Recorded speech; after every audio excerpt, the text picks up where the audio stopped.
Hello, everyone, and welcome back to the OnShape series. I am Mr. Redmond.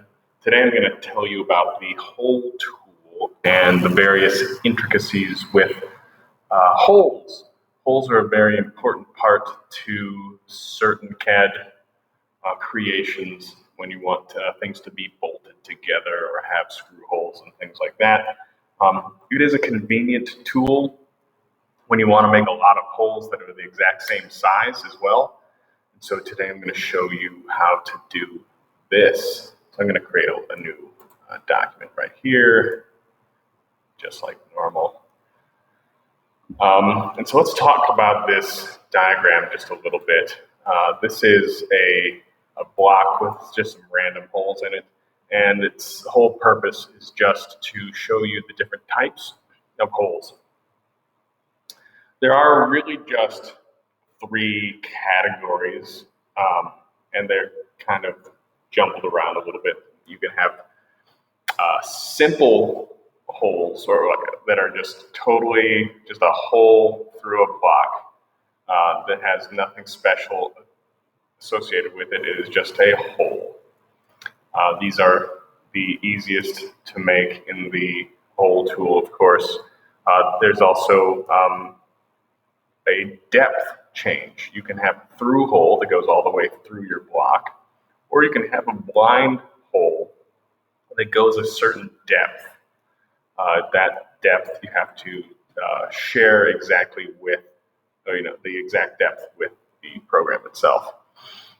There are also different finishes to the hole, which means the hole itself can be a little bit complicated. You can have these sort of additional width portions of the hole. This is called a counter bore hole. It has this wider portion associated with it as well. The hole is here, but there's a counter bore right here. It's a wider area. This is to hold, say, a screw head and keep it away from the surface of your part.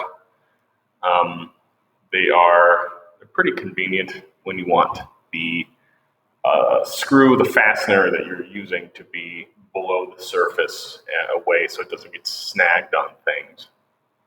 It also gives it a more professional appearance. Similar to a counter bore like this is a counter sink, which is this V-shaped notch that goes along with the hole as well. The counter sink does the exact same thing. It lowers the screw head below the surface, but in this case, it is a V-shaped fastener. Screws are often this way. The head of the screw is at this tapered angle, and if you want it to be below the surface, you have to accommodate that angle with a counter sink. The standard issue angle that these countersinks are at is 82 degrees. This is typically not changed right here, the countersink angle. And so all of these can be either simple holes with nothing associated with it, or it could be a through, or it have this head shape to it, either a counter bore or a counter sink. Counter bore have this shape to it right here, this sort of squared off notch next to some data about it, and then the counter sink have this one, this V shape here as well. So when you're looking at a hole diagram like this, it tells you a lot of information. There's of course, the diameter of the hole. In this case, this hole right here, this first one, is a 1/2 inch diameter, and it is a through hole, so that hole goes all the way through the block. This one next door to it is a counter bore hole that is 0.375 inches in diameter, but it doesn't go all the way through. In fact, here, this shows you the depth of the hole. It goes 2 inches down into this block instead of all the way through. The counter bore is 3/4 of an inch, as you see right here. The diameter of that is 3/4 of an inch, and it goes down a 1/2 inch itself. So there's a lot of data here to put into your hole when you're creating a hole. For the countersink, similar data is here. It's a 1/4 inch diameter hole. See, it's pretty thin down here. It goes down a depth of 2.25 inches. And the countersink has a 1 inch diameter. It goes, and it is a 82-degree angle. This is, again, not very often changed. So we're going to make this real quick using the hole tool.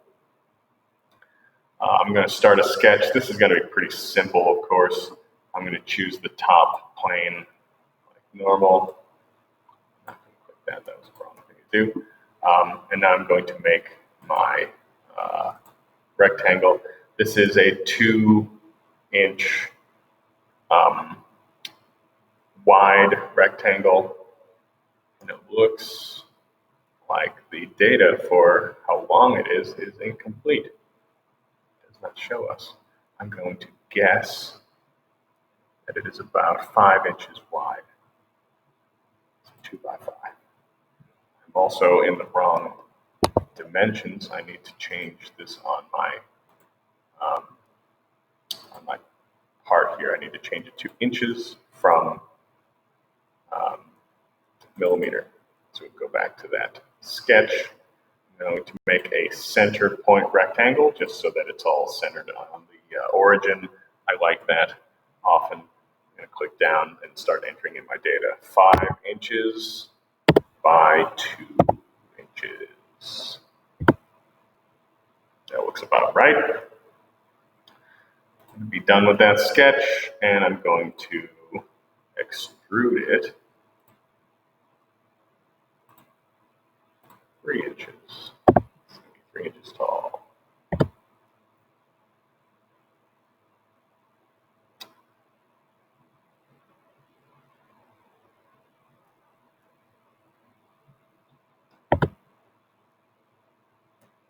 Cool. So I need to do one more thing here. I need to, in order to use the hole tool, what I need to do is add points to the surface. And I need to do this in a sketch. You can, of course, use the hole tool on its own, but I find this to be quite challenging.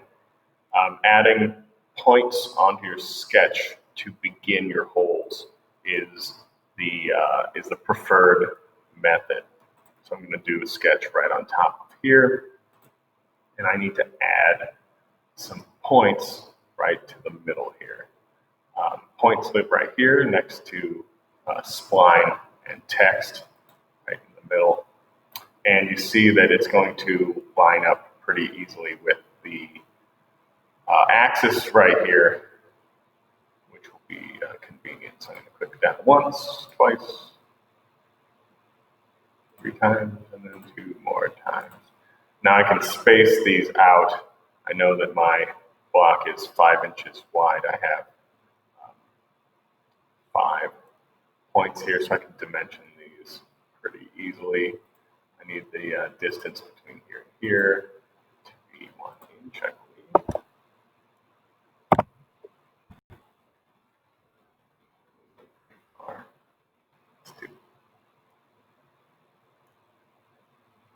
Let's change that value.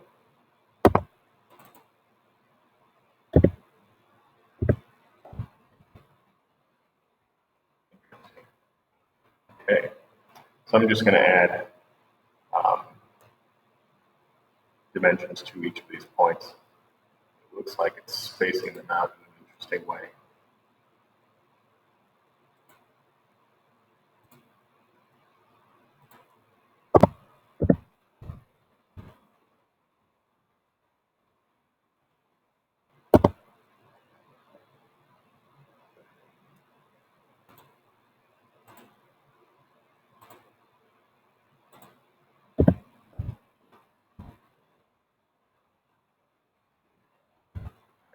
Dimension there, 0.75.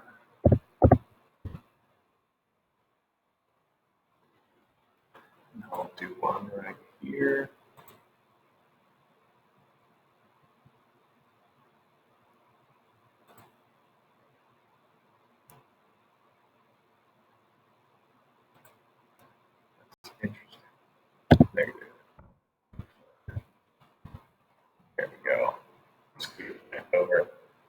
looks like that should be about it. Should be all my points. I'm going to click the finalize my sketch, go back to the regular view just like this, and you see that I have 1, 2, 3, 4, 5 points, and I have 1, 2, 3, 4 holes. Oh, I put in too many. That's fine. This is just to show you the types of holes. So, let's add some holes. These are features that are used a lot like the extrude function. And so we're going to add this feature to these points themselves. So I'm going to click on the hole tool right there, and I'm going to click on this first hole here. So your options here for holes are simple, counterbore, and countersink. Our first hole you see is a simple hole. It has no counterbore or countersink. So we'll go simple, and it is a through hole. So let's see, click on the through. The other option is blind and blind and last. Blind and last, I'm not sure what it is. So we will ignore that for now. So we're going to go through hole. There are some other options, of course. You can add in specific hole diameters for the American standards or metric. In here, we don't need that at this very moment, but we need to make this a 0.5-inch hole. Our diameter is right here, so we're going to change this from 0.25 to 0.5 and hit enter. And it makes our hole just a little bit wider. And then we are done with this first hole. Click check. You see that our hole, it goes all the way through. You could accomplish the same thing, of course, with the extrude because it is a simple hole. However, if you want to make several holes the exact same type, the hole tool is the more appropriate way to use this to make holes. And you see, of course, that our sketch is gone. All of those little points are now gone because whenever you make a feature on a sketch, it consumes the sketch. It makes the sketch go away. However, it's not always gone. It hides it away. Right here, you see that it has the eyeball with the slash through it. We can turn it back on. We can turn the sketch back on and add more features to it, which I will do right now. So I'm going to click on that eyeball so it makes our sketch come back alive. So we are going to now add a few more holes to this sketch. I'm going to click on the hole tool here, and I'm going to click on this one, this next point. This one is going to be a counter bore hole. So I'm going to drop down our simple menu and click on counter bore, and you see that several other options pop back up. Our initial diameter is going to be, or our hole diameter is going to be 0.375 inches, which is pretty close to a third of an inch. 0.75, put that in there, enter. And you see that it changes ever so slightly. Our depth of our hole,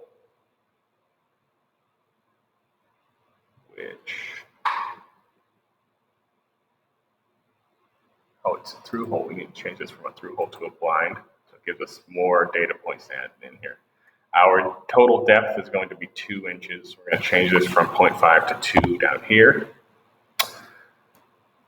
Our counter bore diameter is 0.75 inches. We're going to add in 7 there, make it a little bit wider. And the depth of our counter bore is 0.5 inches. So we need to increase this one as well. 0.5. Enter, it changes everything. So what's nice is when you mouse over each of these parts, it shows you exactly what parameter you are changing. And there's also a convenient diagram right here, of course. Click the check, and we have our new hole. You see it's a counterbore hole. It has this section. It's like an additional cylinder that goes into our block, which is pretty cool. Our next hole we're going to make is this. We'll make this one right here. It is a counter sink hole, so we'll click the countersink option. It is also a blind depth that goes down a little bit further than the previous one. You see all these data points pretty much have stayed the same, so we can change them up real quick. The depth of this one is 2.25 inches, a little bit deeper. Our counter sink has a 1 inch diameter here, and it has an 82-degree bevel. So we're going to have to change this to 82. And we'll click the check. That should be about it. Now we have this countersink hole. I really like the way countersink holes look, especially when they're manufactured. They look very cool. Finally, we have one more hole to do, this one right here. It looks like, since I spaced it out funny, that they might overlap just a little bit. We'll see. This is a counter bore hole, as you see by this icon right here. But instead of being a blind depth, it is a through hole. So we'll click on the through. And finally, let's change the few parameters. It is a 0.75 diameter counter bore. So we'll change that to 0.75. And I believe I just changed the wrong one. No, it's a 0.5 inch hole right here. This is why I changed it to 0.5 inch diameter. It's down 2 decimal places, makes this mad.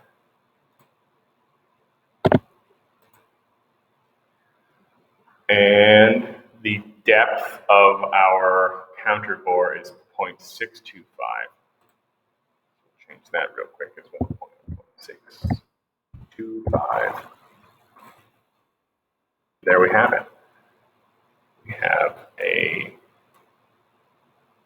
counter bore hole that is just a little bit different. It goes all the way through. So you see that there's this overlap here because I added these points are a little too close to each other.